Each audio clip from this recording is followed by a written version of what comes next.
Hi guys. If you guys can hear me, somebody let me know in the chat. If you don't mind.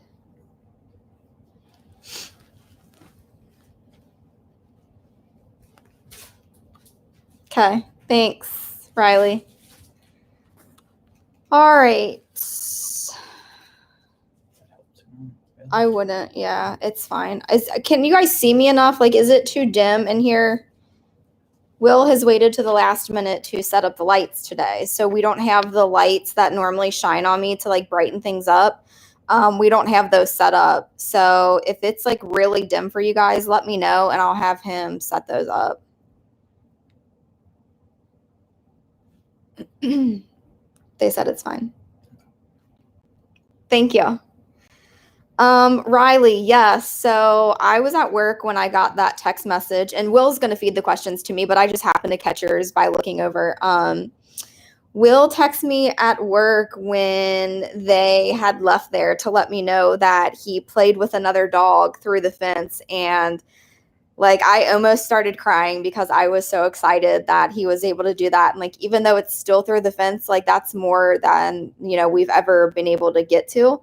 So that just goes to kind of show that exposing them to the things that they're fearful of over time, like that'll help them conquer that fear. And although he was still a little reactive, like you can see in the video, like he's still kind of barking a little bit, it was more of a playful bark. Now, if they were together inside of the fence, I don't think it would have gone well.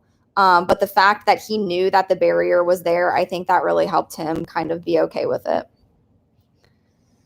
Okay, so like normal, we're going to try to keep this to about an hour. Will is going to be the one in charge of the chat. He's going to feed me the questions just like he normally does. And we already have a super chat in here. So let me see what this... Oh, okay. Awesome. Thank you, Taylor. Taylor said it's 3 a.m. It's 3 o'clock in the morning. Oh my gosh, you are crazy. A bunch of people live in time zones. We've got UK, we've got Texas, we've got Iraq, we've got Sierra, which I guess is one of your students or old students. Oh yeah, Sierra, hi. Let's see, a bunch of just highs so far. Okay. Any questions, concerns, anything that you guys specifically want to talk about? We're really just here for you. Our main goal, like we're not experts in anything. I always tell you guys, if you ask me a question and I don't know about it, I'm like, hey, I'm just really not educated. But our main goal is just to educate people as much as we can with the experience that we've had. So like, we're not experts on anything, but any questions that you guys have, just throw them out there. SP said, congrats on 10K. Yeah, we reached 10K this weekend, which is amazing. Something that I never would have imagined. So that is pretty amazing. Did your dogs ever chase cars? If so, what did you do to help them not chase them? So I guess really, did they chase anything? Kind of. Yeah, they don't chase. Ours have never chased cars, but we've never really put them in a position where like they would need to do that. Like even when I leave, they don't try to like come after my car or anything. They know they're not allowed to do that. Let them chase deer. We do let them chase other, like if there's like deer in the field or something, we'll allow them to chase the deer, or they really like geese. We allow them to chase the geese. If that's something that you would want to stop, like I'm assuming that you're probably in a situation where they chase a car. I don't know. What do you think, babe? What would be the best? Like it's easier for us because we have the e-collars, and if they display a behavior that we don't like, it's very easy for us to correct that behavior very quickly. So it doesn't take very long for them to pick up on, hey, I'm not allowed to do this because when I do this, I get some sort of consequence of stimulation from the collar. So like it's very easy for us to stop unwanted behaviors. For other people out there, it's a little bit harder to do that. Somebody asked, I think it's a question. Their dog is 5 months old and he keeps waking up in the AM. Maybe, I guess they just mean too early. Yeah, that's going to happen. Lotus, actually, he gets up pretty early. So I don't sleep well, and apparently Lotus doesn't either. But usually around 2 or 3 o'clock in the morning, Lotus is up. Now, that's not always. Some nights he will sleep fully through the night. He has to be really tired before bed. That's kind of something that as they get older, I think they kind of grow out of, hey, like, let's get up super early and go and do.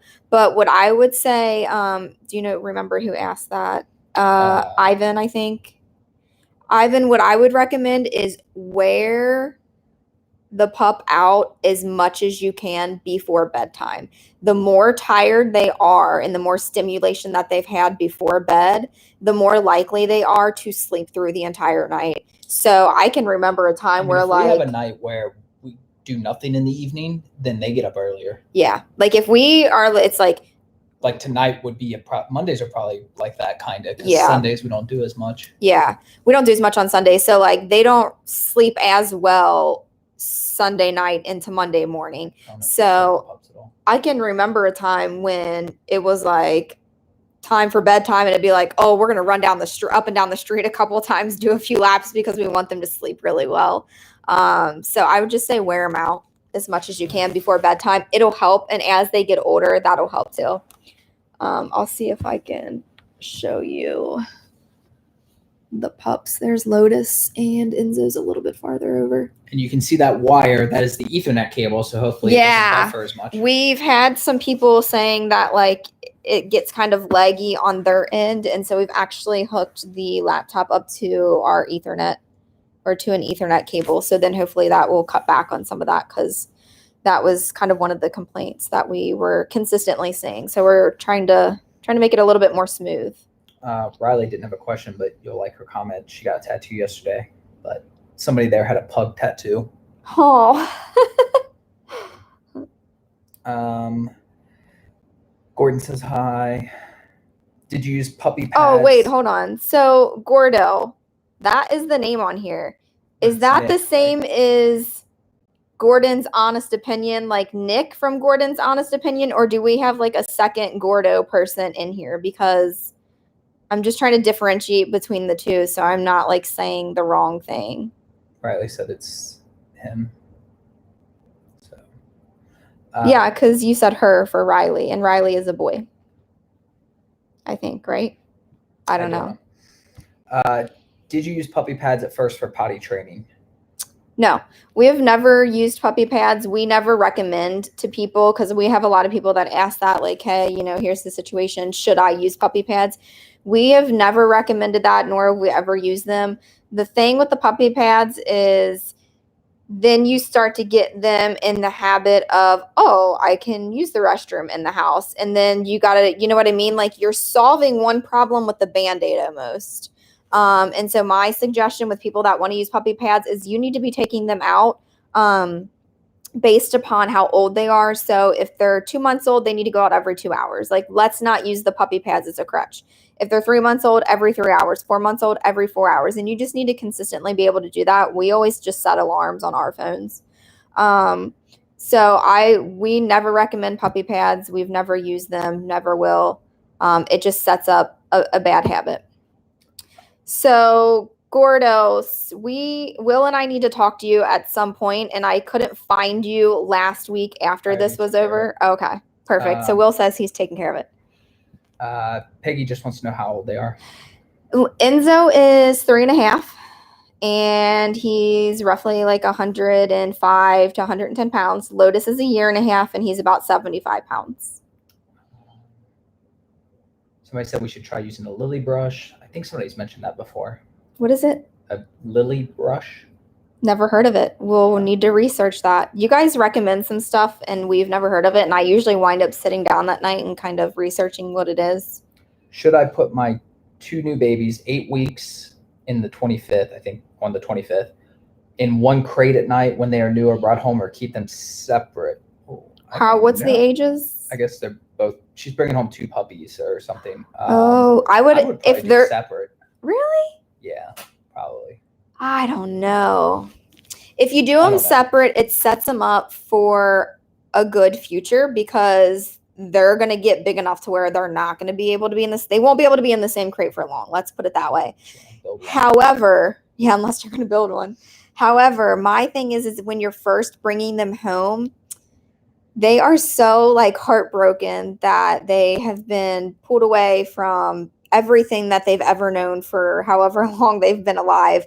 Mom's not there, dad's not there, no siblings are there. So I would almost think maybe that first week or so that it might be a good idea, and they'll still be small enough then to keep them together, because I think that will comfort them, and it probably will help with that crate training part. That, or maybe get 2 crates and put them right next to each other where like they can feel and see each other through that. That might help as well, but you won't be able to keep them both in the same crate for long. So I don't know. That's kind of that's a hard decision. I would probably have to research that a little bit. That's a good question. Yeah. Sierra says the new teacher is not as good as you.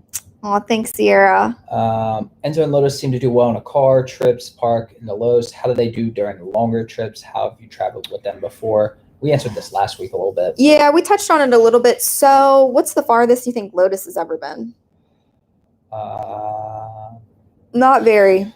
I mean, other than when we got him. But I mean, I've had days like a couple weekends ago when I went to my parents. We were gone for like 2 hours, and he was in the car most of the time. Yeah, so Enzo he's an angel if you take him on a trip. So we traveled to Tennessee, I don't know. Nashville. Nashville. A couple years ago. Enzo was over a year at that point in time. And did we keep him in the back of the FJ? On the way down. Yeah, so on the way down, he was like in the back part that you guys typically get to see. And I feel like he was like pretty calm the whole way. But we stopped a bunch of times on the way down. Yeah, you have to stop. He's just calm in the car anyway. He just likes to be in the car. On the way up, he was exhausted. Or the way back, he was exhausted. Yeah, so he did really well. And then when we came back, he was so tired already that we just put him in the back seat of the FJ, where then we could like reach him and stuff. And he literally slept the entire drive. So Enzo is really, really good about traveling. Lotus, we don't really know because we haven't traveled like exceptionally far for him. Like he's the maximum he's ever probably. Have to go in. We have a seatbelt harness. I'd probably have to put him in it. Lotus we did a long drive. Yeah, Lotus would probably have to go in the seatbelt harness. He just moves around too much. He's up, he's down. He's pushing Enzo out of the way. It just gets really hectic when he's back. I mean, you guys know if you watch the videos how hectic it is back there. Like he's constantly back and forth and everything else. He's a hot mess. And that's just due to he just has high anxiety. What's next? Tell Gordon yes. Gordon, I'm supposed to tell you yes. Is Enzo and Lotus rowdy? Roughy? I don't know what that meant. Sierra's going to have to re-ask that.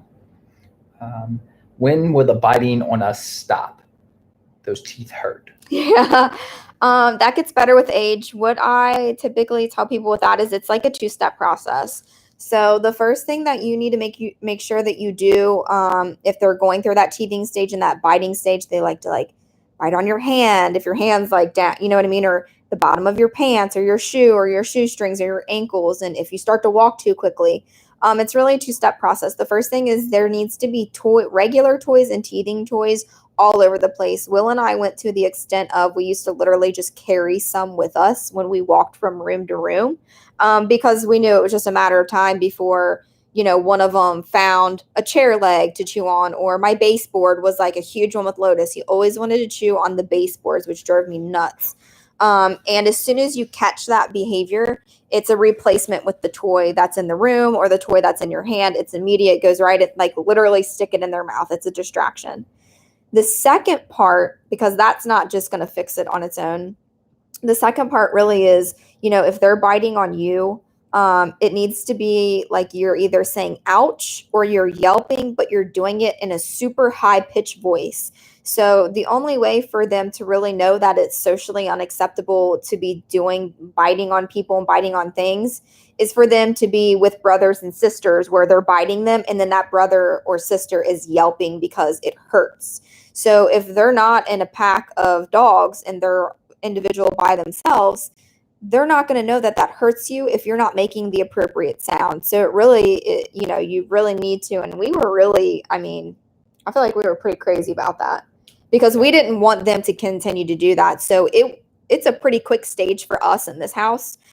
just because we're so crazy about making sure that they have toys available all the time in every room, especially teething toys. And we were just really good about any time that they were biting, it was an immediate like yelp.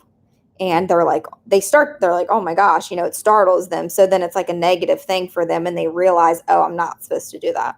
We have a super chat if you want to do that one. Oh, yes. And then tell Sierra bye. She had to leave. Bye, Sierra. Okay. Is Enzo overweight? Because my GSD weighs about 106 and he looks leaner than Enzo. So we've had a couple of people who seem to think that Enzo is overweight. He honestly, like at his heaviest, he was about 115 pounds, which is pretty big. And the vet at that point in time, when he was in that 110, 115 range, she really just wanted him to get down to around 100. She didn't necessarily say that he was overweight, just that I think in some spots, it would just seem like a little too much on his joints. And so we've actually been working extremely hard on getting him down to 100. There's only ever been one time that he was around 99 pounds, and we've never been able to get back there before. So he's down to about 106 right now. I think the last time that you weighed him, he was around 106. So we are trying to get him around 100. However, I would not consider him overweight by any means. He gets an insane amount of exercise every single day. And his parents, both of his parents were really big like he was. So I don't think that he's overweight. The vet doesn't really seem to think that he's overweight, just that he needs to lose a little bit of the extra weight that he has.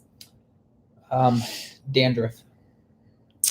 So but my thing is, I would say it's probably food related. Yeah. Is it dandruff or is it dry skin? So the dry skin is going to be what creates that dander look.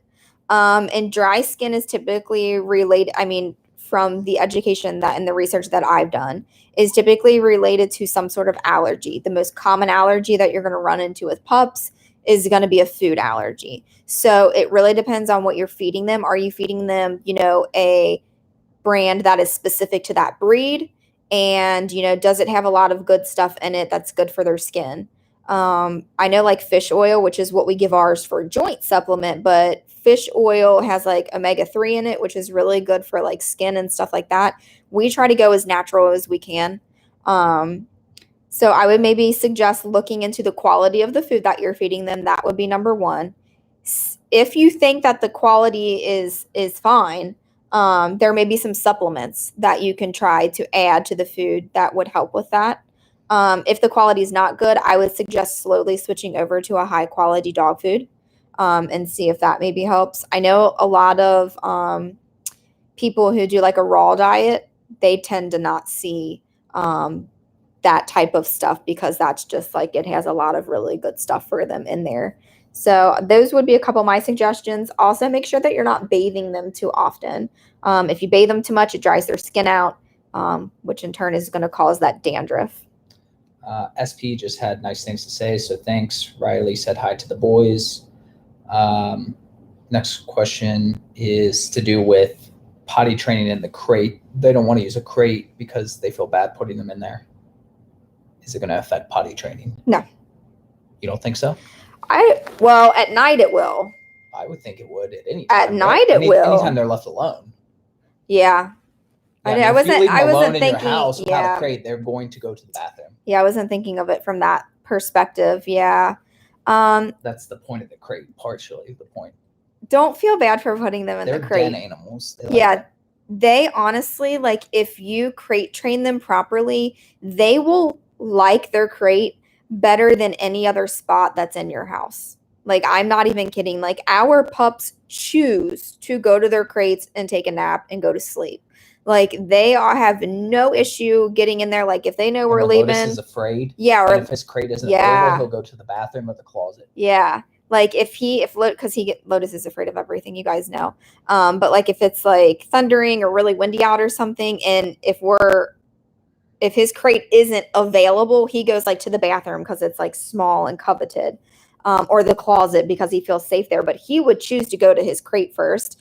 So honestly, you just really need to set up a healthy understanding of the crate is your safe place, you should not feel bad for putting them in a crate. I mean, that would be like letting a baby sleep and be free all the time. Like, they have a crib for a reason. That's their safe place. So yeah, we are huge advocates of crate training. And like you said, I think it really is imperative, now that you opened my mind to how you were thinking about that. It is imperative, I think, especially when it comes to the potty training. Yeah, it's going to be really hard to keep them potty trained without a crate. Sue asked about them getting really excited when getting out of the car. What you guys don't see on the videos a lot of times is that when we get to the park, there's usually a 5-minute span before I actually get them out. Yeah. And that's just to make them calm down. Yeah. Yeah, they get kind of impatient. I mean, rightfully so. Like, we're getting out of the car to do their favorite thing ever. Yeah, so they get excited. How do you potty train them? That's a really long She question. said, oh, okay, my husband and I are softies. Yeah. I get it. Like, you can ask Will, like, I am the softest person when it comes to them. Like, but I just knew that the benefit of having them crate trained outweighed any emotional feeling that I had. And once we got that established, I was so grateful and so thankful that we had done it that way, even though in the beginning, it was probably one of the hardest things that like we had to get through. Like, that stage is really hard to get through. It's very difficult. It's long, they're unhappy because they have to, it's just, but I'm telling you, you won't regret it if you crate train them. All right, go back to what you were saying. Learning curve and using the e-collars, there wasn't a learning curve because you go through the training. So can you take these off of here for me? We get, I would say, once a day, maybe twice a day, 7 days a week. So this is a lot. We get a lot of people who will send us a message or a comment that says, hey, where do you get the e-collars? Or what's the brand of the e-collar that you have on the boys? Or, they just are kind of wanting to go out and get one. And I can guarantee you that if you reach out to any of those people, that my answer is the same for every person. Do not go out and buy an e-collar and put it on your dog and expect that you and the dog are going to understand how that works. It's not as simple as putting it on, the dog does something that you don't like or approve of and you want to correct it, and so then the dog gets stimulation. That is not the way that situation works. It is very much more complex than that. You as a human need to go through a training and educate yourself on how to use that properly first. And the pup needs to be trained on how that works. They don't just understand that. I mean, the 4 hours of training that they go through, over 3 of it is training you. Yeah. Out of the 4. It takes less than an hour to teach them all 4 commands. The pups learn fast. You as a human do not learn as fast as the pups do. So I always tell people, we don't give out, for just like the reasons that I just listed, like we don't give the brand or where you can buy the e-collar that we have on the boys, because rocket science we didn't just go out and buy ours. We went through an 8-week training program where we learned how to use that properly. The pups learned how to use it properly. And there are so many horror stories out there about pups that have been ruined and traumatized by the misuse of e-collars, which is why there's a negative association with them. And we get feedback all the time where like people hate us because we use e-collars on the pups. And it's like, but you don't understand. We went through extensive training on how to use them properly. The pups have been through extensive training on how it works, and there's an understanding there. So it creates a lot of craziness if you just go out and think that you can do it on your own. You can't, and we will never recommend that or give that information. I always say, go through a training program that uses the e-collar. I mean, that just is what it is. We get asked that. Literally maybe once or twice a day, I get asked that question. I'm going to skip those questions so you don't have to lecture. My pup is 5 months old. Do I take him out every 5 hours? Yes.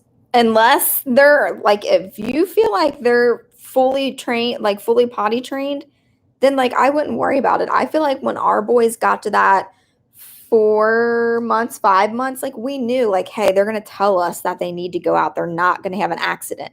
The hours is only there for if the pup isn't potty trained or doesn't know how to tell you that they need to go out. So, I mean, at 5 months, if they're potty trained and they go to the door or they ring a bell or they, come up to you and they let you know, hey, I need to go out, then you don't need to take them out every 5 hours. They can hold it longer. But the rule of thumb is when they're not potty trained all the way, it's just better to have that alarm set and just go out on that hour. What would be a good age to get a German Shepherd? Probably, I'm assuming they're younger, asking that question. Yeah. So. Well, and I don't know if you're asking as a human, what's a good age for you, or what's a good age to get a pup? You know what I mean? Like the pup being 5 months old, a year old, 8 weeks old. But as a human, I would wait until you don't have any other kind of crazy obligations. So like if you're in college, probably not going to be the best time for you to get a pup, depending on what you're going to school for and what your situation is. Maybe you live at home and you have a lot of support there and like mom and dad are there to help out. Like that's fine. But you just need to make sure that you're responsible. You need to make sure that you have the time to commit because the breed is very demanding. They need lots of stimulation, lots of exercise. They need lots of socialization. So you just really have to kind of gauge, where you are and if you can put forth the effort and the time that it takes to do it. Gordon tried to post something in Facebook. I'm assuming it's flagged for. Yeah, I looked and I couldn't find it. I know, I did. I looked. Oh, I couldn't find it anywhere. So.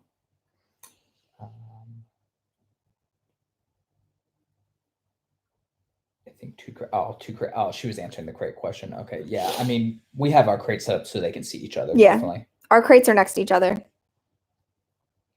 How much does Enzo weigh? You just asked that or answered that. I mean. Yeah, he's about 106 right now.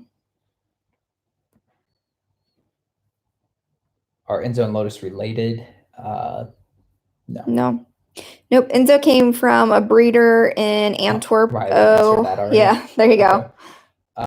What's your opinion on the Barf diet? I don't know what the Barf diet is. That's slang for something, I feel like, and I don't know what that is. We would have to research it to even state our opinion on it. Yeah. Yeah, we don't use the crate in the car either. We do have the seatbelt harnesses. We do have seatbelt harnesses to strap them in if we feel like we need to. Are you guys looking into a third dog? Nope. Yes, but not right now. Will just say no. He's out of his mind. I'm sorry, where are they going to be? Not right now, just because we would have to move. Our house is like maybe 900 square feet, 1,000 square feet, something like that. We really didn't have room for two. But I convinced Will that we really needed a second one for Enzo, which I'm so happy that I did because Enzo is so much happier having someone else. But there is absolutely no way in the world that we could fit another large dog in this house and be sane. So it will not happen while we're living here. But when we do buy another house, it will happen for sure. Is Lotus a puppy or an adult? Technically, he's still a puppy because technically they can grow up to like 2 years old. But Will says that Enzo is still a puppy. So he's really not the right person to be answering that question. I feel like when they're like, they pass that year mark, that they're really, because they tend to stop growing around that age. That would be when I would consider an adult. And like, if you feed like a puppy food and then an adult food, the adult food you typically want to switch over to around a year. So I always say around a year. Hunter asked about buying Enzo and Lotus stickers for the FJ. We are looking to make some. Yeah. We have a couple of things we're looking into. So if people have certain things, like, does she mean like literally like the one I have on there, like the Instagram one? I don't know. Because she says on the FJ, maybe she has an FJ. Who asked it? Hunter Wood.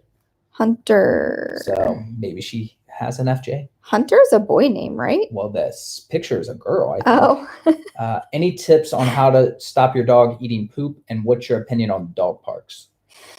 Okay, the poop thing. It's a phase, typically. It is a phase. They will grow out of it.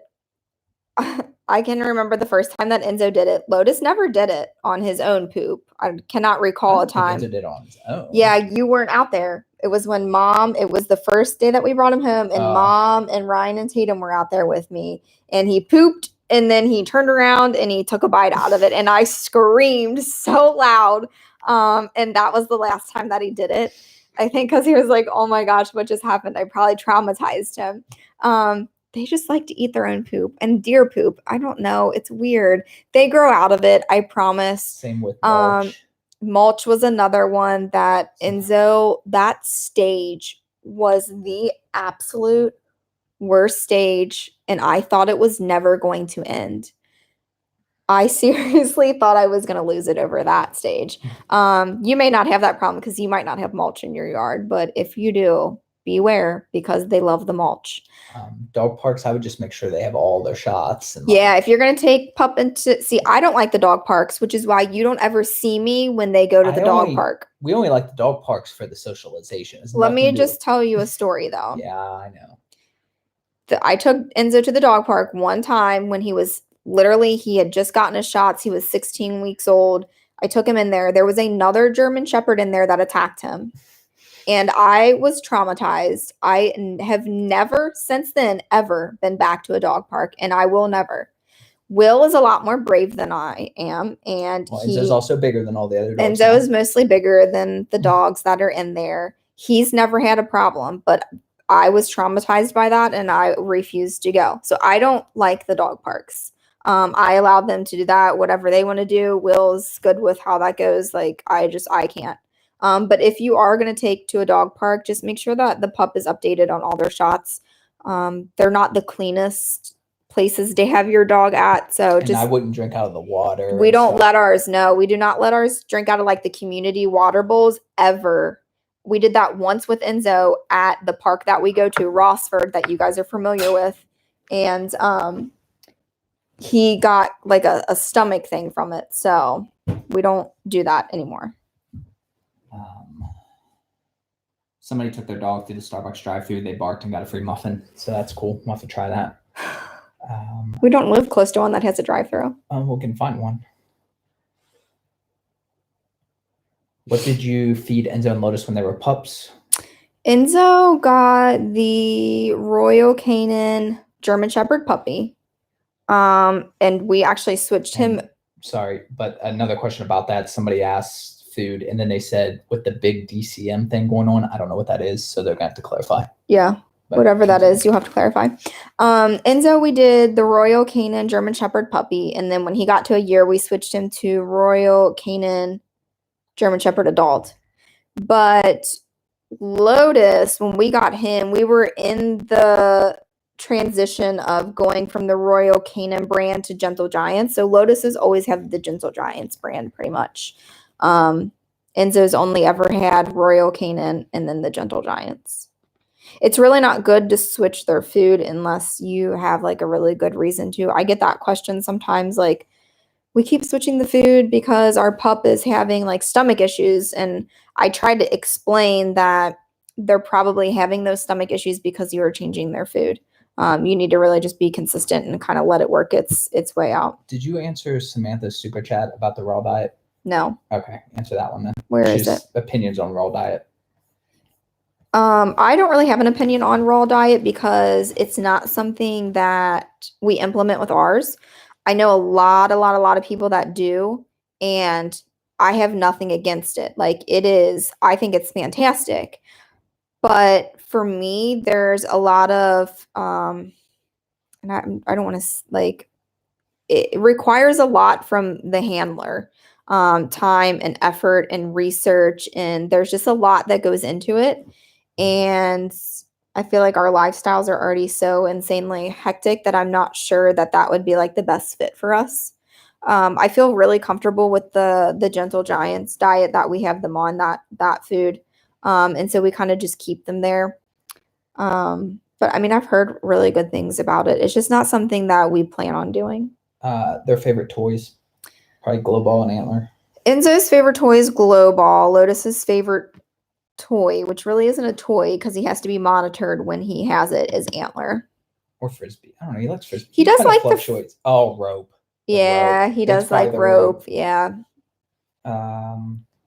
Without taking a training class, would it be easier or harder to train German Shepherds? For us, it would be harder, but there are ways out there. We just So I guess it just depends. I think it would take more effort It on would, your part, not necessarily on their part. It would take more effort on your part to not go through a training class. For me, the cost of the training class is not that expensive and 100% worth it. Like the payoff is so great. So for me, I always tell people, hey, just do like a basic obedience class because it's not very expensive. It's not very time consuming. And you have someone there to teach you how to teach them correctly. There's a lot of questions in here. If I'm skipping some that you've like already just answered. So just FYI to people. If I've already answered something and we're skipping it now, if you just go back to the beginning, you'll hear me talk about it. That way we're not just repeating, and the people that have been here from the beginning, then they don't have to hear me say the same answer 5 times in a row. Did you answer Taylor's super chat about the pup having a panic attack in his sleep? No. Okay. That's all she said, or he said. I don't know. Taylor, how do you know it was a panic attack? Explain to me, articulate to me what that looked like and sounded like, please. Just scroll to the bottom so that way if they respond, you see it. And then we have another super chat that says, how do I teach my GSD door manners? So this is actually, yeah, we have been working on that. So that's a good question for us. So normally if someone knocks on the door, rings the doorbell, like pizza guy shows up, I mean, it is literally insanity in this house, which is why this is something that we've been working on. So, and like, I can't even get the door open. So, I mean, like our pizza guy is out there for 3 minutes before I can even open the door to let him know that someone's home. It's a hot mess. So I got really frustrated with that a few times ago, and that's why we started working on it. What we do is, like, if someone rings the doorbell or knocks at the door, we usually know if someone's coming. It's not typically a surprise to us. We make sure that both of them have their collars on. We pull them back maybe 10 or 12 feet from the door, like they're not allowed to approach the door. They can approach it at first, but then they have to recall to where we're standing, and we'll make them sit. So now they're in a command. They know they're not allowed to break that command without getting a consequence. So we allow them to sit 10 or 12 feet away from the door. I open the door, pizza guy's there. They're still barking like crazy, which it's kind of funny because the person out there is like, oh my gosh, what is going on? Like they're afraid for their life. But the pups won't move just because they're trained pretty well. And they'll just sit there and bark. And I'm fine with them sitting there and barking because that lets the person out there know, hey, make sure that you're on your best behavior out here because we have dogs in here that are not going to be happy with you. So, and then we close the door, and then we usually let them reapproach the door to kind of check out the situation. You know, we've tried it a couple of different ways where, like, when we're able to open the door, we'll let the person know, like, hey, we have German Shepherds. They just want to check you out. And that was more of when we just had Enzo. It was easier to do because Enzo literally would just walk out and check the person out and come back in. With Lotus, because he's reactive to most people, it just doesn't work out. So we've had to come up with a different game plan. Sierra and her little brother are back. My German Shepherd just hit 6 months and 50 pounds. Is he behind in gaining weight? 6 months, 50 pounds. Boy or girl? Bill. So no, is the pup a boy or a girl? No, he said Bill is the pup's name, I think. So a boy? I assume. I don't think that necessarily there's a time limit. Not necessarily, because I think Lotus was probably 50 pounds at 6 months, maybe even a little less than that. I wouldn't worry about it too much. The pup is clearly not going to be like as big as Enzo is. Like, I wouldn't let that be your expectation. They're not just going to all of a sudden like hit this insane growth spurt. Typically, if they're going to be big, they're big throughout the entire process of growing. So I wouldn't worry about it too much, though. Just make sure that you're giving them the proper amount of food each day. You coming to check it out? You making sure? Say hi. Got opinion. Say hi, everyone. Bubba. He's a brat. Somebody asked about a wholesome sport mixed fish and rice meal. I don't know anything about that. No e-collars do not shock them. We don't have an opinion on the Rachel Ray food because we've never had it. Never. I just make sure you look into the ingredients on the food, and like you can always research, what ingredients are good and what ingredients are not good to be in a dog food, and then compare that with what's actually in your dog food. When are we going to see the infamous flea scare of 2019? It'll probably be in February, honestly, or closer to spring even. Who asked that? KJ. I had someone on, I can't remember if it may have been in the YouTube comment. I shot a lot of footage, but I didn't necessarily make a video because I was so hectic that day. It's a bunch of random footage that I'm going to have to stitch together and actually make something watchable out of it. It was not a fun time for us. Taylor, so he was screaming and his heart was faster than normal. I'm just wondering if it was a panic attack or maybe he had a nightmare or something. Taylor doesn't have to pay every time she wants to, or they want to do a follow-up, especially Yeah, Taylor, you don't have to always do the super chat. You can just do normal chat. We don't mind, whatever. I mean, don't worry about that. His heart was faster than normal. So, because sometimes Enzo gets these weird, it kind of sounds like what you're describing, but I can tell that he's just dreaming. But he's whining and crying and his heart is racing faster than normal. I would maybe if you truly think that that was a panic attack and you feel uncomfortable about it, I would reach out to the vet and get feedback from the vet on what they think that could be. Because if it's a panic attack, I just would think something would have to trigger the panic attack, much as humans have panic attacks. But I'm unsure about that. I would, if you're concerned though, I would reach out. There's been a lot of e-collar questions and it looks like Riley has taken care of a lot of them. And then you talked about them a second ago. Thanks, Riley. So, favorite way to mentally stimulate the pups? Hide and seek. We just did that yesterday. So that video will be out Tuesday. So you guys will get to see it on Tuesday. We did the find game. Yeah, I call it hide and seek, but the command that we give them to actually find whatever they're seeking for is find. So we either call it the find game or the hide and seek game. I don't even know how it's possible that it wears them out as much as it does. I don't know what it does to their little brains, but it is so mentally stimulating for ours. They're dead after that. They can't function. They can't do anything. They're no, we're out. So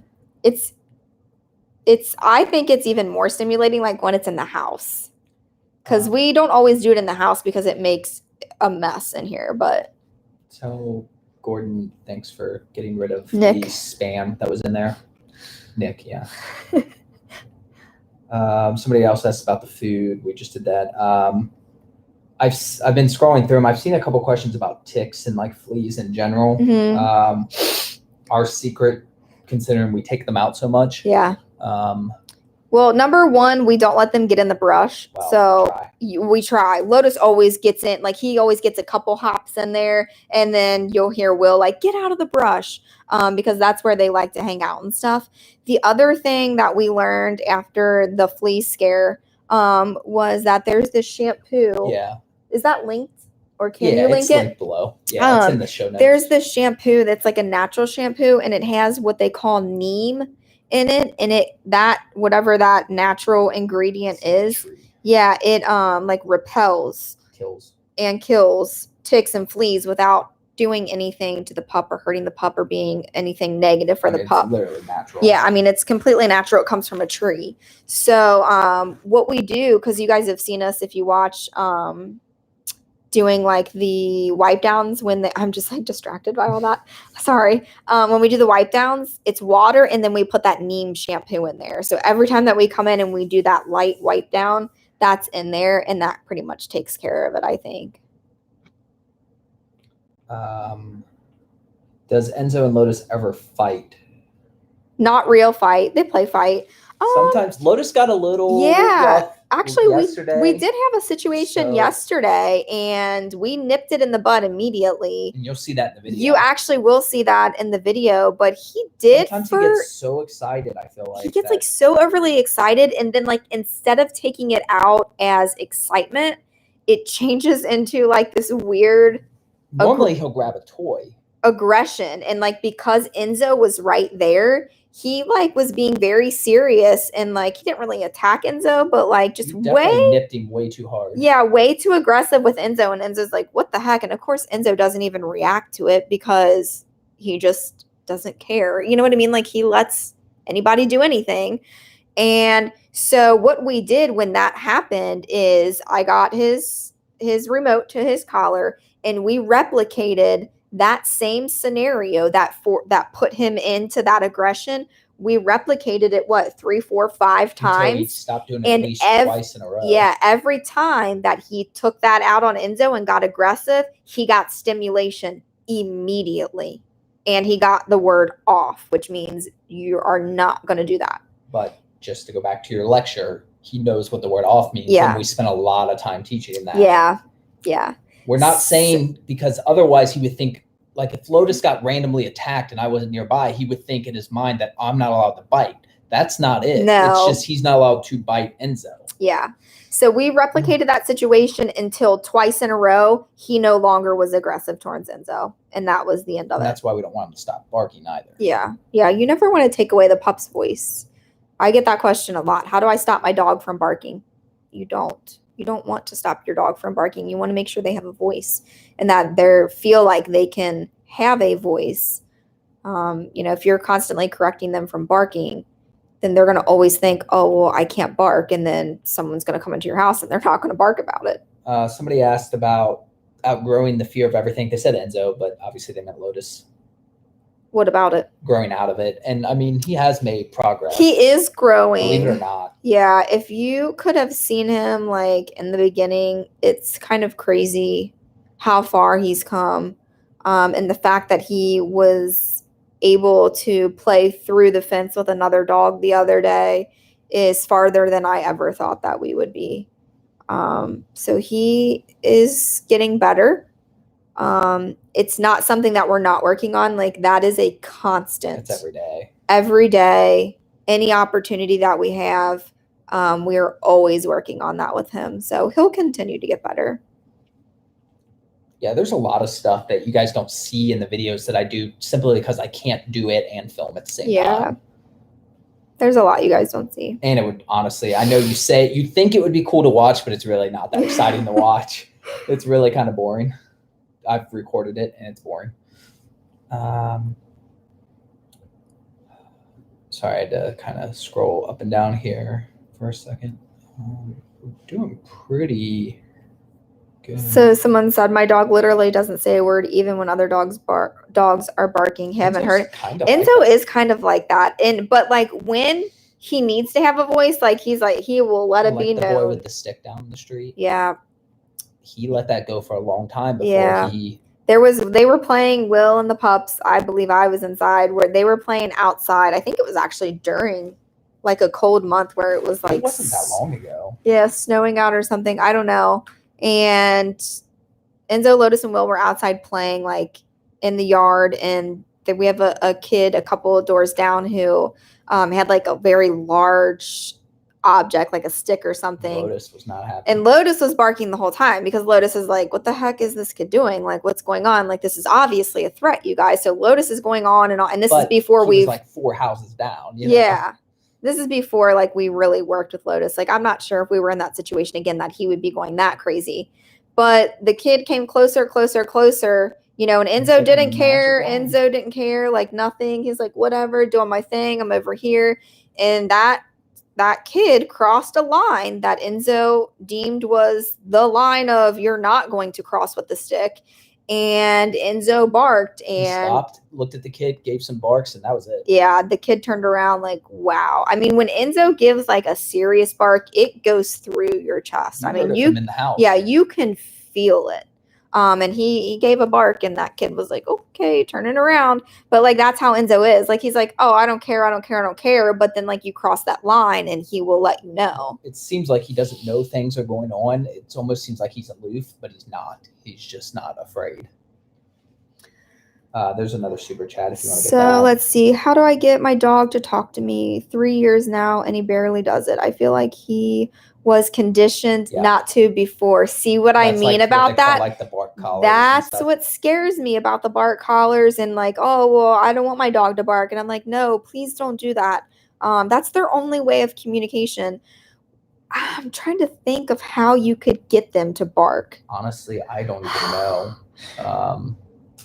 I'm wondering, like, if you played videos of other dogs. Maybe if you knew a dog that was really, find a small yappy dog and like maybe take them to the dog park and just let them experience other dogs. The thing is so I'm not sure how you're going to get him to bark, but when you do, or if you do, there needs to be lots of positive praise and lots of treats, because then he realizes, oh, it's okay if I do this. Now I can use my voice again.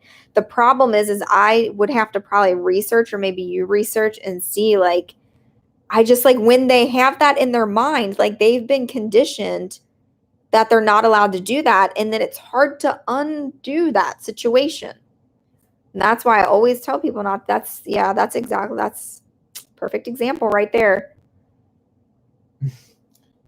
I think it was the person asked about the crater said, my husband thinks he's a dog whisperer, so he's not going to go to classes, but I plan to. That's funny. Oh my gosh. That was funny. DCM is basic heart failure. Oh, what was the grain-free foods with peas? Oh, yeah. I mean, I don't know. They don't even understand human diets, let alone. We always say that, like, they have yet to figure out human diets. We're not sure that they've quite figured out pup diets. We just do what we think is best for our pups. I mean, we could sit here and discuss what's wrong with the food pyramid. Yeah, that's a discussion for a whole nother day. In a different channel. But our Gentle Giants is grain free, correct? I can't know remember. It does have like vegetables in it though. Yeah. But yeah. I have a 10-month-old pup. He gets really great with the leash and stuff, but whenever dogs are around, he gets so happy that he cannot control himself and he does not listen. Is their pup named Lotus? That's going to be a natural reaction. So like pup is fine on leash, but there's some sort of distraction, another dog, another person, they get super excited, and then all of a sudden they're not fine on leash. As they get older and the more that they're socialized, they'll grow out of that a little bit. The other thing is there's something called a gentle leader that you might want to look into. We have used it for Lotus in the past for like similar situations. And it works really well. It gets really good reviews, and it's been effective for us. We don't use it that much anymore, but there was a stage that we went through where he was kind of doing the same exact thing, and we used that and it seemed to work a little bit. So maybe look into that. The other thing is maybe a harness. If you're using just like a regular collar, that gives them a little bit more freedom, where if they're on a harness, they're a little bit more restricted, and it might help you control the pup a little bit better. We are not going to play with Turtle right now. We are not. That's a negative, because you're going to squeak it, and then no one's going to be able to hear what we're talking about. Thank you. We are not going to play with Turtle right now, okay? We need some real life thought bubbles. He's a brat. Somebody asked, what is mulch? That might be like a translation thing or something, but it's just stuff for around the plants. What is mulch? But yeah, I don't know where they're from, so. It's just like a landscaping that goes like in your, where your bushes and your flowers and stuff are. Like instead of having like gravel or rocks, it's just. That's a good question. What? Would you have gotten another dog if you had gotten Lotus first? No. The answer is a absolute definite no on that. I talk about that very often. He does bark at the doorbell or hear any noise. He does bark at the doorbell or hear any noise outside. With the other dogs, he doesn't bark back at them. He only feels them out before trying to fight. Yeah, I think we kind of talked about that a little bit last time, where he is just like a little bit dominant, it seems like, trying to be the alpha. But if he's barking with the doorbell, or like if he hears noise outside, if you want him to be more voicey and think that that's okay, I mean, you can always reward that behavior, but then you kind of run into the issue of, do you want him barking every single time, that someone comes to the door or is outside? So that's kind of a tough situation. But he doesn't talk to me when. Riley, real quick, we own our house. Yeah, we own. But he doesn't talk to me when he's hungry.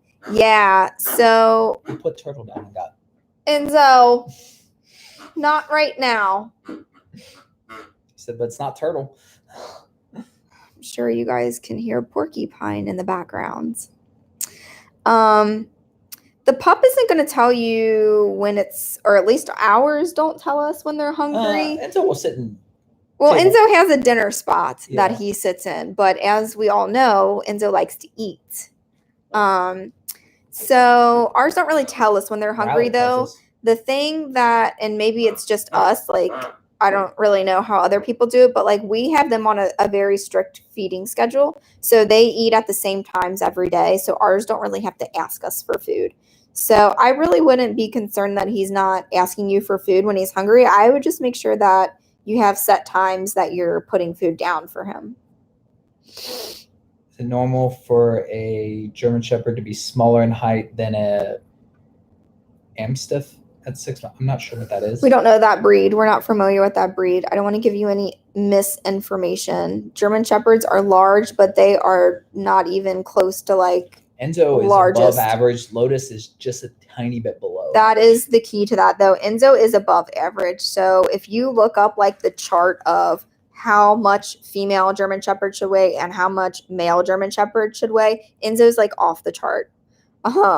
So, he's a big boy. I don't know. His parents were really big, and it's rare that we run into another German Shepherd that's as big as him where we live, but we have seen other German Shepherds out there that like, we're like, oh my gosh, he's as big as Enzo. And like, you guys will message me on YouTube all the time. Like, I have a female German Shepherd that's 125 pounds. And I'm like, oh my gosh, that's like unheard of. So I know that they're out there. Enzo just is above average, and he's the exception. He's the exception with everything, I feel like. New puppy or a rescue that's maybe 3 years old? Depends on that's going to be you can take a rescue. A personal decision on your part. If you are up to taking a rescue and you have the time to commit to that, I would rather you get a rescue versus buying a new pup. The only reason why we get the pups is because of Rally, and she needs to be introduced to them when they're a baby.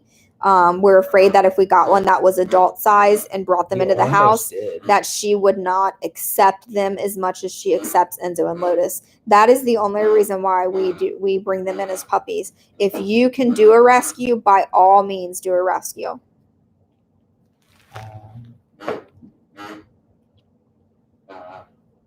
Thank you, Holly. I wonder if this is the same Holly or a different Holly. I'm like so off topic today. I'm getting distracted. How much exercise does Enzo and Lotus get per day? Lots. We've done probably about 30, 40 minutes today so far.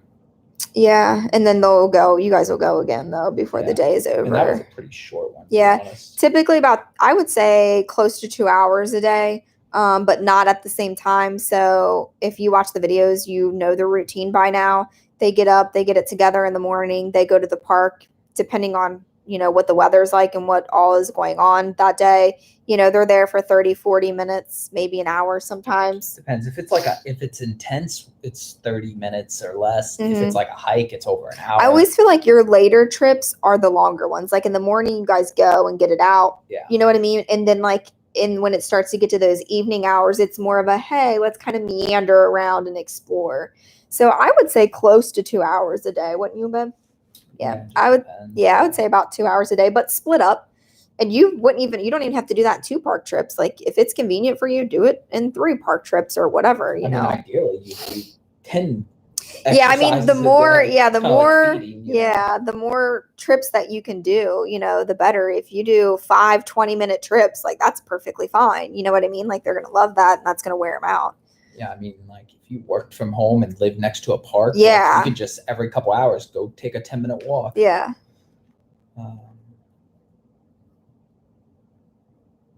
Thank you, Riley, for answering that. I wasn't familiar with that breed.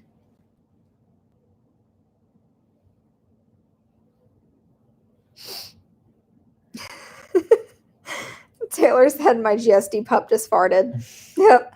This is a normal situation around here.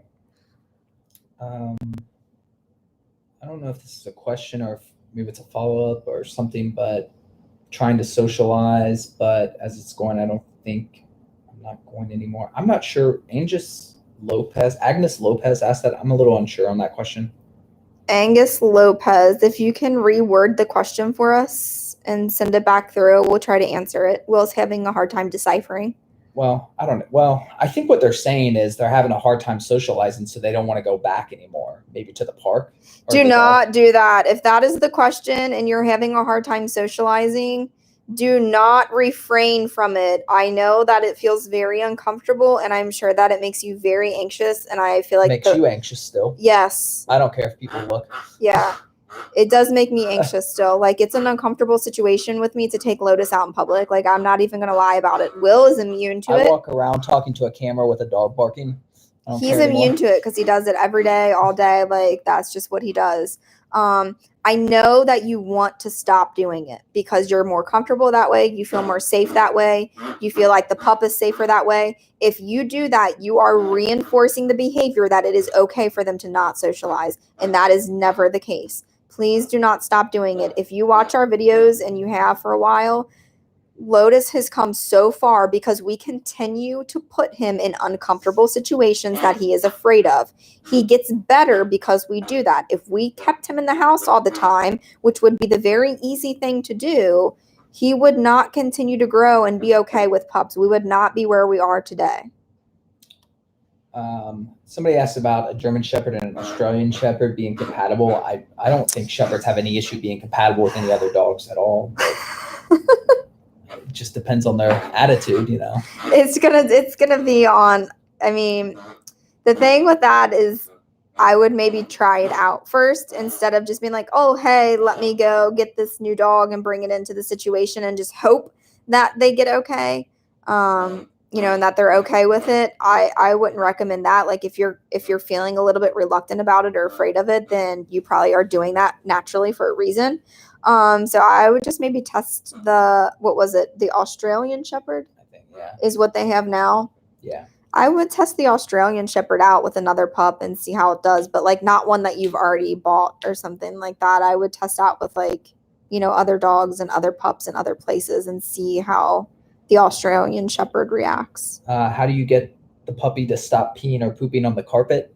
It's probably not been cleaned enough to where they can smell it still. Yeah. That's so, like, we don't have permanent carpet in our house, so we pulled our carpets up because they're just area rugs.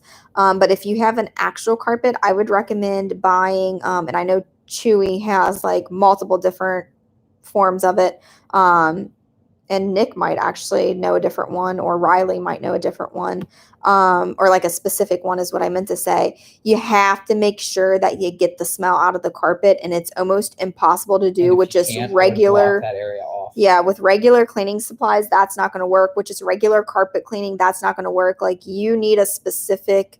I mean, the couple times it's happened, like I brought in like commercial equipment and did it. Yeah, I'm not even kidding, because if you don't get it out, they'll continue to do it. If you can't get it out of the carpet, or you can't afford to go get like a commercial carpet cleaner, or, you know, whatever the spray is that I'm sure is out there if you research it, I would block off that area for a significant amount of time, because anytime that they can get to it, they're going to continue to do it.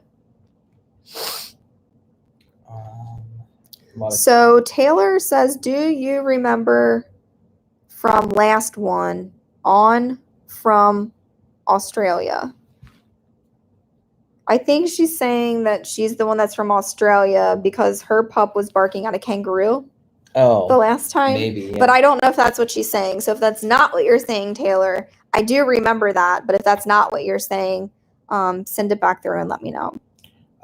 Yes, heel is taught in the basic package. Heel is taught in the basic package, which is why I always recommend that. We did the advanced, which just gave us 4 other commands, but they're like 4 other random commands that were changed in the last specific 6 to months. us. No, because Charlie got that, and Charlie Lotus did too, but that was more than 6 months So ago. it's sit, come, down, heel.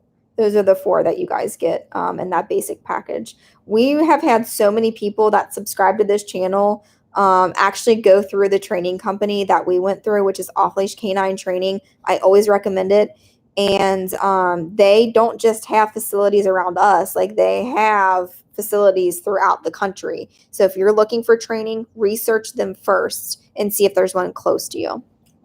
Sailor had a follow-up, I guess, because I guess Riley said something to him, but said the pup won't poop outside. Tell him about my late nights with Enzo in the front yard. Yeah. Hour, 2 hours sometimes. Yeah, I'm not even kidding. Enzo, I don't really feel like Lotus ever did that. Lotus was, Lotus was good. Enzo never wanted to poop outside. Like he didn't have accidents inside. He didn't have accidents inside. He just didn't it was time to go out for the night and he didn't want to go poop. Yeah. But he needed to, because then if he didn't, he was either going to have an accident in the middle of the night or we were going to be up a million times in the middle of the night. Yeah, Will would literally walk him in the front yard, just like the perimeter of the front yard, through it, hour, 2 hours sometimes. I mean, you just really have to be patient. If you let them win, it will reinforce that behavior, and every single time. When he did go, it was a lot of praise. Yeah. And even to this day, that's why every time Enzo's 3.5, and in the videos, every time he goes to the bathroom, you hear me say, "Oh, good boy." Yeah. Yeah, when they go poop outside, even if it's not at nighttime and it's at daytime, make sure you're doing lots of positive praise and treats and stuff like that. That will encourage them. But yeah, you just have to be really patient. I mean, when they're puppy, every time we went outside and they peed or pooped, it was here's a treat. I had and you have to have them in your pocket, because if you wait till you get inside, they've forgotten why they're getting it. Yeah. No, you're not getting a treat right now. Bubba. Courtney, the training facility is called Off Leash Canine Training. And apparently, according to Hunter, they're starting payment plans in February. Oh, cool. I do not want your porcupine. I can assure you that I do not want your porcupine. Do you want to say hi to everyone? Bubba. He's like, what is this computer? Apparently, he was not tired enough to take a nap during the live stream, which is what we always attempt to do, but clearly he did not get the ants out.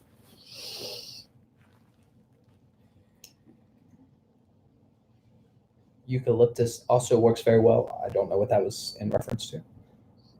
Somebody said something about a jolly ball, which just seems to be a huge ball filled with water and sand. Yeah, I could see that being fun. Yeah. Yeah, and somebody, I know some of you have seen the trolls on here. We are trying to get rid of those. So, was there a comment about it? Yeah, and stuff. I think Gordon's got most of them. Nick. Yeah, Nick is. I mean, he's there to take care of that. So. Well, I think he's here to enjoy the live stream. Yeah, but he kind of got shoved into that. Our puppy is almost 14 weeks old. We want to make sure we take precautions to prevent parvo. At what age should we start really running her, using the chuck it? The chuck it's not going to affect. That's more from you don't need it, honestly, at 14 weeks. You don't need that much exercise because they just kind of pass out. I mean, Andrew and I used to walk to the end of our street and back, and he would pass out for hours. It doesn't take much when they're that young to get the energy out, and then they sleep for a long time. But for parvo, I mean, you don't go anywhere near. Oh, she didn't say parvo. She said pano. Okay, yeah, that makes sense. Pano, yeah. So short, low impact. The pano is really a pain. I just really not a fan of that whole. Lotus never really dealt with it. It drove me nuts with Enzo. So, and that's why we don't do the fetch so much. And that's why the thing is it's hard to play fetch. You have to get very skilled, which I'm not. Every time that I throw that stupid chuck it ball, one of them jumps 6 feet in the air to get it because I don't throw it correctly. I'm just winging it. Will has it mastered. Like, he knows how to throw it in a way where it's not gonna do a bounce where they have to jump up and get it. So if you're doing the chuck it ball, just make sure that you're not, like, you're gonna have to kind of get skilled in how to throw it so that they're not jumping in the air to get it. I would wait as long as you could, I think, for the chuck it ball, because You could also just throw it with your hand. the more high impact exercise that they have when they're small like that, the bigger the chances is going to be of them having the pano. They're just a large breed dog. They grow very quickly. The more crazy things that you're doing high impact, that's going to play a role in that. So just be careful. Just make sure they're not jumping a lot. If you can, it's hard. Best way to prevent from jumping on guests. Without the collar, I would use treats and throw them on the ground. Yeah, it's a lot of these things that you guys ask us. It's a little bit easier for us because we have the e-collars and we can just correct the behavior immediately. But yeah, if you haven't been through that type of training, yeah, I would do like how Will said, like treats, and kind of just like distract them with the treats in another direction. The other thing that I can remember, like before Lotus went through training, and he's always just like to jump on people. It's still something that we work on today with him. I would tell them, turn your back. So you turn your back and put your hands like completely against your body. So like they don't get any kind of interaction with you at all. And you basically ignore them. And if you do that, they'll just stop because they're not getting what they want. Somebody was asking about, I think, basically how hard it is for them to wash their pup in tubs. Like, we don't use a tub. We just do it in the backyard. Or we go to like... If we do it at the house. Sometimes we just do it in the garage. Yeah, we either do it in the garage, like if it's cold. But our garage has drains. Yeah, our garage, the water drains down there. Or we do it outside. We don't hardly ever do it at home, though. We take them to, like, it's called like with the flea scare I did. Yeah, with that we did. What doesn't matter what it's called, because they're not going to have it where they live anyway. No, but it's like a car wash, but for dogs. A dog wash, I think, is how you would like Google search it if you were going to Google search it and see if there's one around you. And they already have like all the stuff set up for you, so it's a tub that they get in that's like easily accessible. And then you just pay like $10 or $15. Yeah, and you get to use it all. It's super cheap. It's like $15. When we take ours, and towels, they soap, supply you towels, hair dryer, soap, the dryer. I mean, anything that you can think of, it's already there, which is really nice about the dog washes. So I would recommend that. It's really cheap. Getting a German Shepherd for service work, do you think it would be a good idea? I'm 17. What kind of service work are you getting the German Shepherd for? If you don't mind me asking. What else we got? Somebody was saying you could check them over with a flashlight for ticks. It's not a bad idea. Yeah. They have the door open. You can close it. Okay, off command gets, yep. So Priscilla said she's late, but she said she's been trying to get her cat to love the German Shepherd girls, and she still likes them, dislikes them. Any tips for the cat? Just make sure that the cat has a safe place to go. So we obviously have a cat, and she pretty much has like her own room. The pups are still permitted to go in there if we want them to be in there.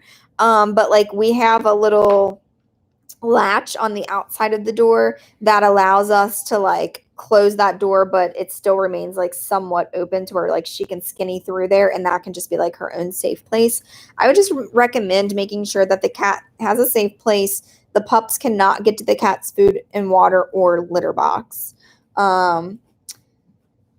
Riley still really doesn't like Lotus. She likes Enzo. Riley still doesn't like you. Yeah, she still doesn't really like me. Lotus. Cats are just like so antisocial, Lotus. I feel like.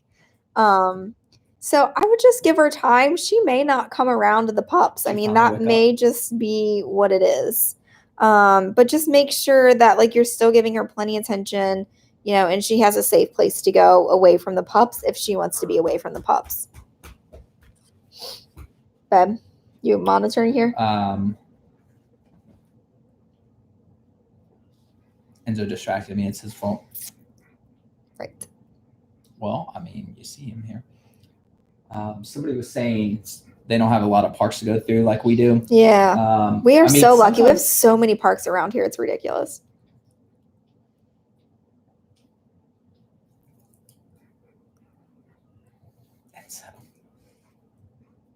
Somebody asked again about potty training. We kind of already talked about that earlier. Go back through and watch, if you can find it through the video. That way I don't have to repeat myself. Do you guys ever use, did you answer the one about the doorbell and hear any noise outside? Like that one? Yeah. Okay. Mm-hmm. Do you guys use a harness on both Enzo and Lotus? We don't use harnesses. They don't know how to walk on a leash. We do not use harnesses. However, Enzo has a harness that I will put on him if I'm going to take him in Target or Kroger. Just because they technically don't have like a free for all pet policy, like how Lowe's, you can just like literally walk into Lowe's with your dogs. They don't care. Well, technically, I don't think you're allowed to bring dogs in, but we've brought Enzo in since he was a pup and they know him. But I see dogs in Lowe's all the time. No, I mean Kroger's. Oh, yeah. Our Lowe's allows pups to be there regardless. But like Kroger and Target, you're not necessarily allowed to do that. So I have a vest that I put on Enzo that says like do not pet when we go into places like that. But other than that, I think she meant harness like for the leash. Oh, okay, yeah. Neither of them have harnesses, but that kind of is a harness. We just don't use it. Yeah, we don't use it.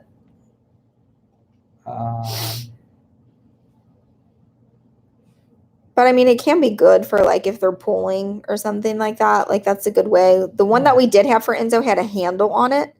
So when he was a puppy, it was kind of easier to keep control of him, like before he had gone through training or anything like that. And the harness is actually how we taught him to walk up and down steps, is by holding that handle, because he was so deathly afraid of going. He thought he was going to die if he went up and down the steps. And so we actually taught him to do that by strapping the harness on and holding the handle and bearing some of that weight and walking him up and down a few times. And then he was fine. Apparently Tractor Supply stores have dog bathing areas, or at least some of them do. Oh, cool. I did not know that.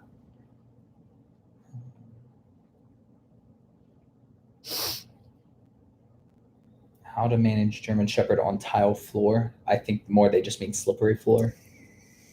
Yeah, that's tough. So we have area rugs down in our house, and a lot of the people that we follow, like on Instagram and whatnot, I noticed that like someone will comment on a post and like that person will be like, yeah, we literally have them in the path that the dog will walk or run in the house. I would suggest if you can get like area rugs of some sort or runners of some sort and get an anti-slip under there. That would be my best recommendation for that, because it's really not good on their joints if they're slipping constantly. You asked why the service dog for mental illness. Okay. Yeah, just because he's 17. Do you remember who that came from? Well, I think Courtney. Okay. I don't know what dogs are best for what.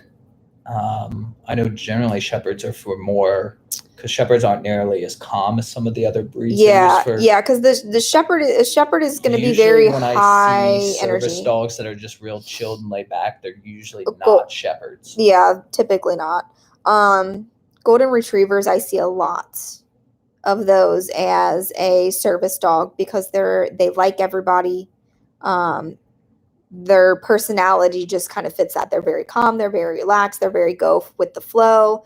But there may be breeds that sense stuff like that better than others. I'm not sure. Yeah, we don't know like which breeds are best for what, or even if there are breeds that are best for what. I mean, if you have an intelligent dog, you're going to be able to train them to sense. I mean, they go through that specific, for medical reasons. They go through specific trainings on that and how to detect it and stuff.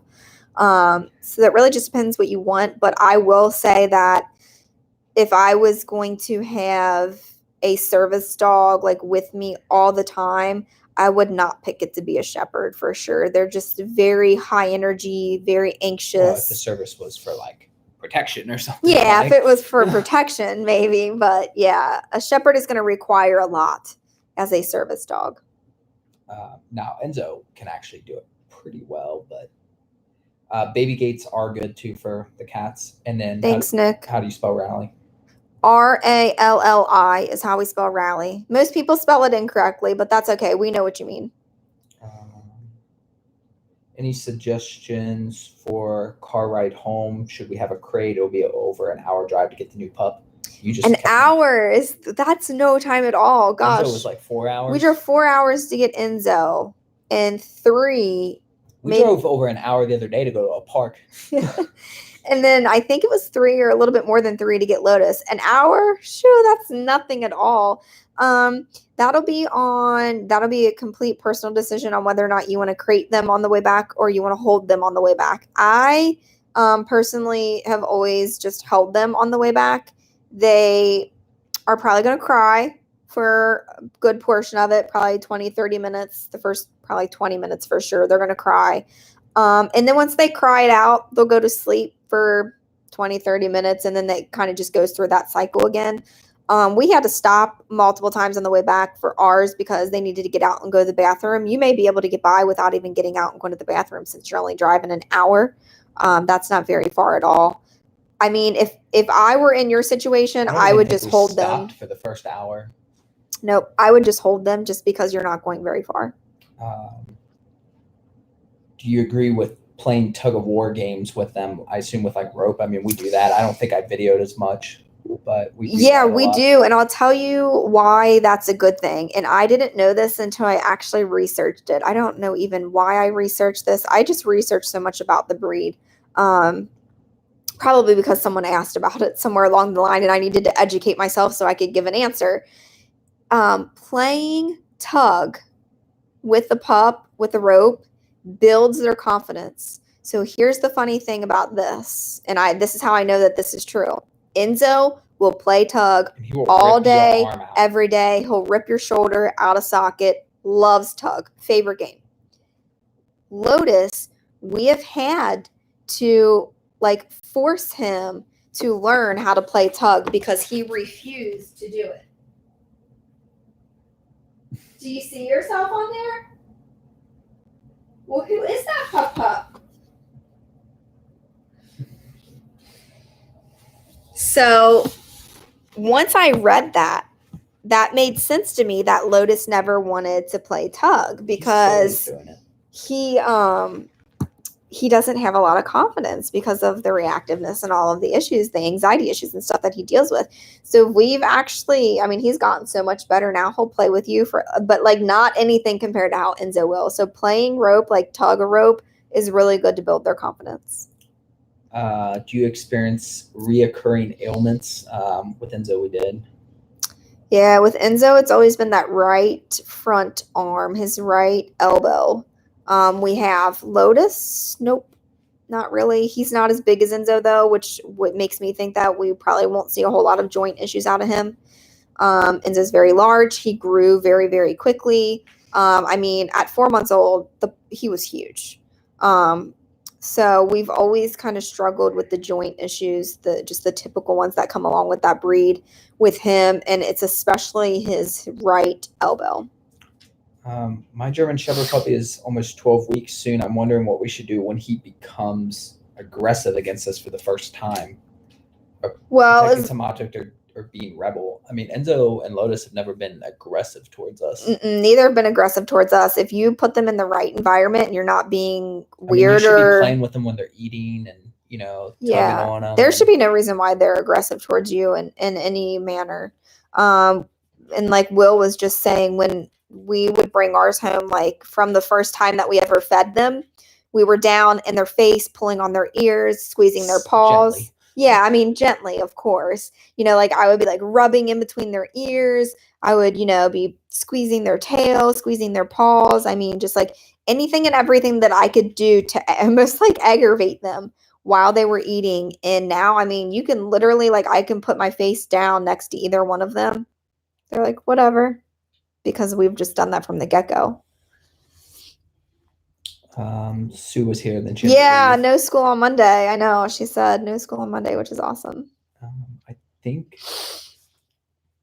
Yeah, we know. Obviously we know they use them as service dogs, but It just depends. Somebody was saying. Yeah. I think I'm sure I've missed some, but I think, how early do you start supplements? 6 months? 6 months. Confirm with the vet? Yeah, Yep. Somebody answered it. Yep.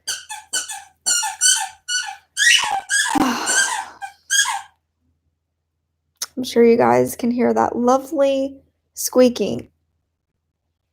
There are 74 people right now that are listening to that.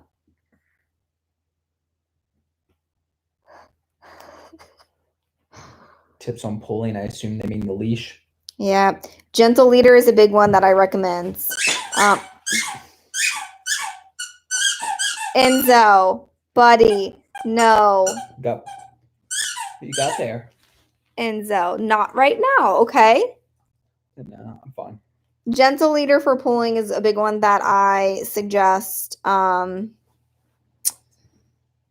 A harness may help. The gentle leader, in my opinion, is more effective than a harness. Got lamb chop? Don't get him to get the lamb back. Do you guys see what I have to deal with every day? Thankfully, I get to go to work. And so it's like, what? Work? How do I get my parents to get a German Shepherd? Good luck. Bubba, you want to say hi? How do you stop biting? A couple of people have asked that. Yeah, the biting thing I talked about earlier. Go back and listen to it because I did a pretty extensive explanation on that. If you can and you have time, go back and listen to the live stream. It'll be on there. We do not give our pups pig ears to chew on. Really? He's got the major ants right now. His pups are out of control. No, pup. Pup is out of control, not pups. Enzo needs constant Abigail says hello. exercise. I just saw that. Hi, Abigail. She's in there under her real name. Yeah. Did you train both of the pups with off leash or did you train? So that's actually a really good, legitimate question because we actually considered, we had been through the training with Enzo. He came out fabulously. We practiced. He was awesome. So when we realized, like, we knew we were obviously going to have to train Lotus, but like when it came time to, hey, how are we going to go about training Lotus? We actually considered just going, through and just training him ourselves. Lotus. Since we had already been through the program and knew how it worked. Ultimately, we had decided to put them both through the actual training class. And it's so much more worth it than you'll ever think. Like, even though we had been through it, even the second time around, like, I learned so much more. Like, I learned things that I thought that I knew, but I was like, oh, I clearly did not understand that correctly. Or, I mean, I can remember Tim, like... Plus a good e-collar is a couple $100. Yeah. And they give it to you. Yeah, because the e-collar comes with the training that you do. So, I mean, you're pretty much getting a free e-collar or a couple of sessions for free ultimately. So, yes, both of ours went through the actual training, even though we probably could have done Lotus on our own. I'm so glad that we just went ahead and did the actual training. I don't know what a trotter is, Nick. We do not know what a trotter is. 74 people and my 3-year-old German Shepherd. How many times a day do you feed the pups at 3 or 4 months? As many as possible. As many as possible. Can you make them stop? No. Enzo Sanders. They don't know We're that trick. not squeaking the porcupine right now. Connor's apparently going crazy. They can't hear me. Stop it. Knock it off.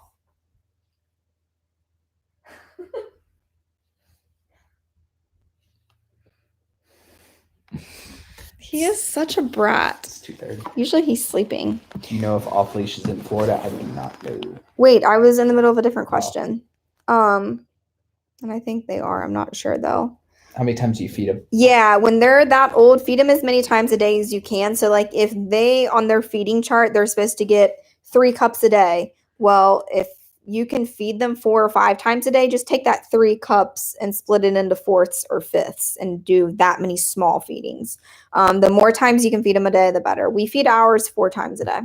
SP thinks you're a saint. Who's your favorite dog? We do not have a favorite. Someone asked that last week too. I will say this. Enzo is easier to deal with. So like when we go places, if we're going in somewhere, I will typically be the handler of Enzo and Will be the handler of Lotus. Destroying dinosaur. You're going to rip his tail off. Lotus, you guys are not going to be allowed to be here anymore for the live streams. Lotus is your cuddle buddy. But yeah, so Lotus is the most cuddliest German Shepherd ever. I swear to you, like I've never met a more cuddly dog. Enzo hates to cuddle. Like I have to force him to get up there and cuddle with me. Lotus has cuddled with me since day one. Like he is a cuddle bug. Is CBD good for dogs? I have actually heard really good things about CBD being good for dogs, as it is for, like, if it's used properly, good for humans as well. And someone actually recommended that we use it for like Lotus's reactivity and anxiety and stuff. And it's something that I just haven't got to look into yet. But definitely something that is, we may consider that. How long can they last without you in a room? Without you, like if we leave a room, Lotus can go hours, and though we don't even make it out of the room. You can't go from room to room without Enzo following you. He's a Velcro dog. Lotus is a little bit more independent, which is weird. You wouldn't think that. You would actually think the opposite. But Lotus was fine with sleeping in one room and you being in the other. Enzo, you can't leave the room without him. Apparently trotters are pig feet. Yeah, I forget why we don't do that. There was a thought behind like why we don't do like the pig ears and pig feet, but now I can't think of it. I'm not sure. We're really weird about giving certain things. I'm really weird. Did you see him point at me? I'm overly protective of the pups. Like any kind of weird ailment, I'm like, oh my gosh, we got to go to med vet. Like You're researching their shots right now. I freak out over everything. And so we limit the type of foods we give them, the type of treats that we give them. Like we are very, very strict on that type of stuff. And let me throw this out here. I always forget to do this. Someone told me recently on YouTube, like they put a comment, that there is a test out there that you can do to see if the vaccinations that your pup has gotten are still in their system. And I cannot think of the name of that test. And I want to have it done on the boys because something that's really bad for dogs is to be over vaccinated. And apparently through research, they found that the shots actually stay in their system longer than you would think that they stay in their system. So you can have this specific test done at the vet that tells you if those specific vaccinations are still in there and then you don't need it, or those vaccinations are no longer in there and you do need it, because you never want to over vaccinate. So I'm curious if anyone out there that's on there right now knows the name of that test. It starts with a T. Let me know.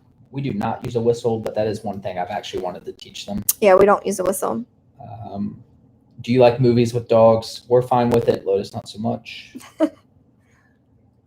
The name of the test. I saw the last super chat, and I don't know if it's in there for everyone else to see. I'm just going to laugh about that. I'm not actually going to comment on that one, though.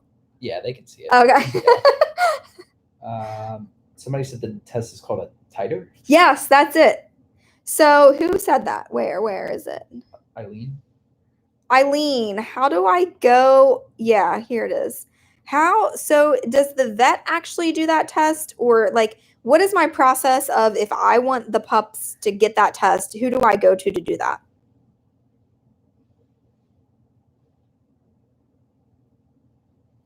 I'm wondering how much do the dogs get of the Gentle Giant's food. So Morven, it looks like Cunningham, they each get 5 cups a day. So we split that into 4 different feedings.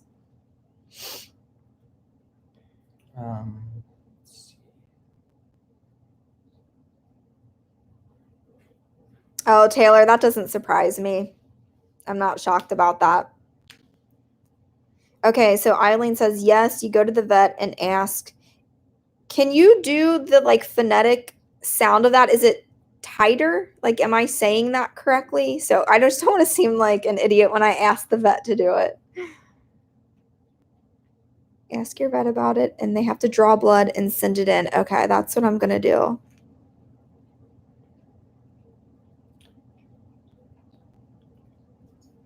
Somebody had a bad experience with off leash, which can obviously happen, but I will say a lot of it is how much you do Tighter. Okay.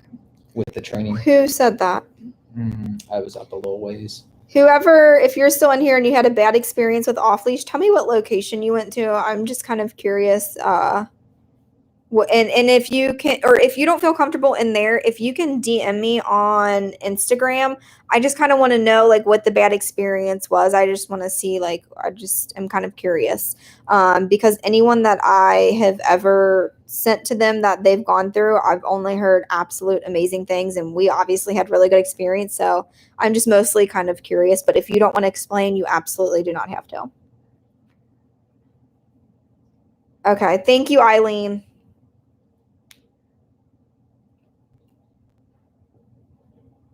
Can you give me an advice on convincing my parents to get a GSD? No. Good luck.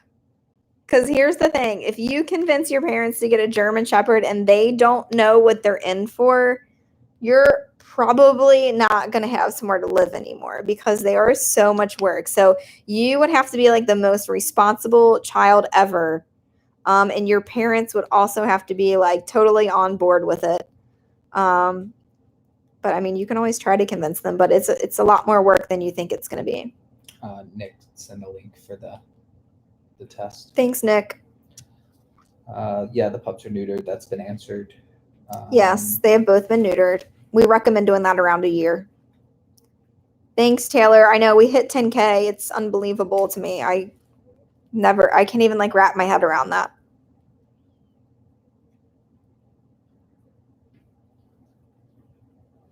As soon as they're up on their vaccinations. Sooner if you know adults. Oh, at what age do you think would be good to start socializing them? Yeah, so if you have like a family member that has a dog that you know has been properly vaccinated, go ahead and start socializing them now with that dog. You can never like start too early with that. Like that's, I mean, if you have the ability to do it safely, do it safely. Like Charlie, if you've seen him in our videos, they felt okay in letting Enzo and Lotus play with Charlie before Charlie was fully vaccinated because they knew ours were fully vaccinated. So that makes a difference. Now, do not let them socialize with another dog or another animal that you're not sure of their vaccination history because they can catch things. Regardless, but yeah. Thanks, Taylor. I wouldn't just take somebody's word for it at the dog park. No, like, yeah, you don't, not, that's why I said family. Yeah, I mean, you want it to be like someone, a family, close family friend or family member that you know, like they've actually done it. You're not just going to take someone's word for it. I can remember being like out back and, you know, like, or even like other places, and like Lotus was still not completely vaccinated. You just don't know. Like I would literally just pick them up real quick because you don't want them to like touch noses or anything like that. You just really don't know, and you don't want to make them sick. Yeah, parvo, you don't want to deal with that. Parvo is scary. Parvo is very, very scary. Didn't Ace have parvo? Mm-hmm. Yeah, my cousin's dog had parvo when he was super, super little. I mean, he was just a baby and actually wound up beating it, which is, I mean, if you catch it in time, you can sometimes take care of it, but that you don't want to mess with parvo. That is the real deal there. Let's see. How do you cope with the shedding? Riley answered that. Oh, you did? Riley did. Oh, yeah. Vacuums. Yep. Vacuums. We have Roomba. Riley already knows. Yeah, we have 2 Roombas in our house, one upstairs, one downstairs. Let's just explain to them how creepy it is that people know all this. Not creepy in a bad way, but like the other day I got on to like one of the subscribers like had a comment, and I can't even remember. I took a screenshot of it. That's how funny it was. Of like what the comment was. It had been posted up there for 20 minutes. So like I get in and like, oh, I'm like, oh, here's a comment. It only been up for 20 minutes. 4 of you guys had already responded and answered all of the questions that person had. So like, I didn't even have to comment at all. So it's just so funny, like how much you guys know about us and know about the pups and stuff. Like you're able to answer questions. I think that's great. We answered that earlier. Do you consider feeding raw? We don't, but we don't have anything against it. There's, as far as I know, nothing wrong with it. It takes a lot of work. It's very time consuming. There's a lot of thought that has to go into it. We don't, but others do. She was just saying. Oh, yeah, yeah. And then we've never had our dogs have their stomachs flipped or twisted. No, but that's a scary thing, and it actually is kind of prevalent, I feel like, in the German Shepherd breed. I feel like I read that somewhere. Stomach flip is scary, and ultimate, I mean, very life-threatening, which is why we're very strict about, an hour before they eat, hour after they eat, there's not any running around or craziness. I've always been super strict on that. Have you considered opening up a Discord group? I have. I just don't know. I don't even know what that is. Nick. I know what it is, but Will apparently does. We've considered a lot of things. I spent a lot of time editing, so I don't have a lot of time for other things yet, but I'm working on it. Oh my goodness. All right. Well, we are officially 40 minutes over my deadline of when I wanted to be off here. And I feel like that happens every time, but I'm okay with it. Mentally, I know that it's probably going to be about 2 hours. So one last question. No Gentle Giants. Gentle Giants is a really small company. Yeah. What was the question though? Do they send it to other countries? I don't think so. No, they're a tiny, tiny little company. And we've had other people ask that too, because they want it and they're in other countries. You can usually, I know, me, I can get on Amazon from other countries, so you might be able to get on Amazon US. What about Chewy? I doubt it. They're going to ship international, but Amazon will sometimes. But you're going to pay a fortune for shipping. Yeah, I mean, it's heavy. That stinks. Taylor said yes, Discord, so she must be on board with whatever you and Nick were speaking about. I don't know what that is. He'll have to explain it to me. It's really started for gamers, but now everybody uses it. Just, you can have private group chats. And cool. Yeah. Joint supplements and the fish oil, 6 months is what we tell people. Enzo was a little bit older before we realized that was important. So he got started a little late on his. And it was actually after that elbow injury that he had that we realized that was something that we should have been implementing.